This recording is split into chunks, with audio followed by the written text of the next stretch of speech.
In the coming years, climate change, degrading infrastructure, and political instability will make accessing fresh water more difficult and much more expensive.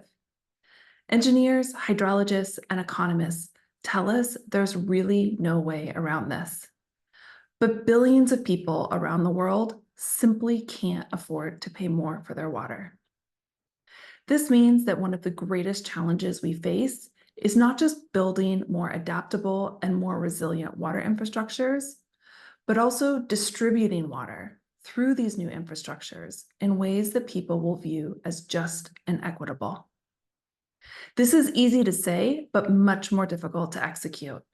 From local water conflicts among neighbors to mass protests against water privatization and constitutional debates over water rights, we can see that our moral values for water instigate passionate responses to our distribution systems.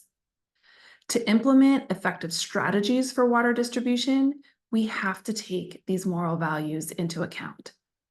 This means that we need better theories to understand how people's moral values shape their actions and reactions around water. I'm Melissa Beresford, and I'm an anthropologist. I conduct fieldwork with water insecure households to understand the lived experiences of not having adequate water.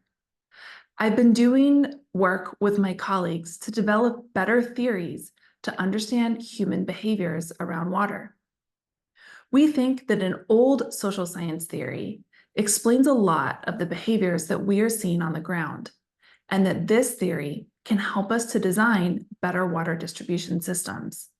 It's called a moral economy. Conceptually, a moral economy is a norm-based institution where people's shared understandings of justice regulate norms for distributing resources and what happens when people violate these norms. Operationally, a moral economy has three elements. First, there has to be some sort of shared or collective understanding of justice.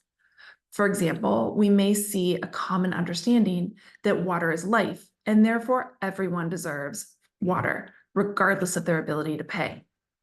Second, there is a set of normative expected economic practices that follow from this understanding. For instance, that water should be capped at a certain price, or that water should be free up to a certain amount, or that wealthy people should subsidize the cost of water. But third, there also needs to be some sort of mechanism of social pressure. For instance, if a wealthy household with a lot of water refuses to give water to a poor neighbor when they run out of water, they could be gossiped about or socially snubbed.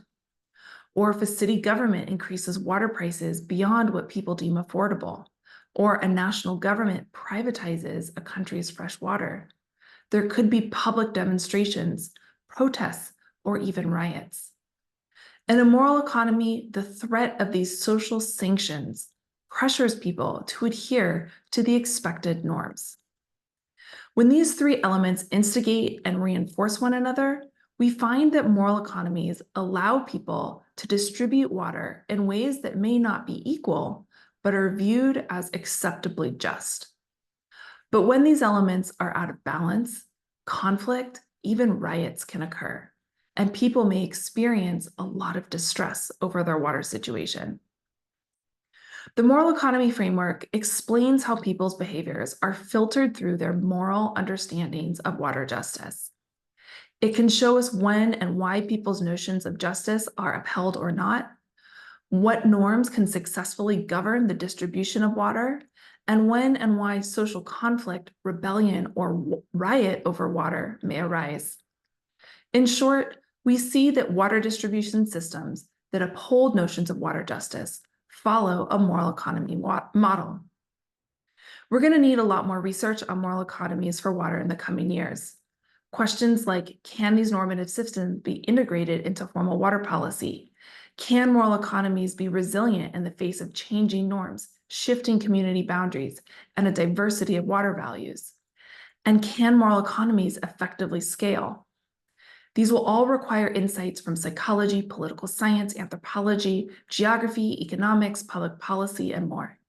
We invite you to join us in this agenda as we grapple with the water challenges that lie ahead.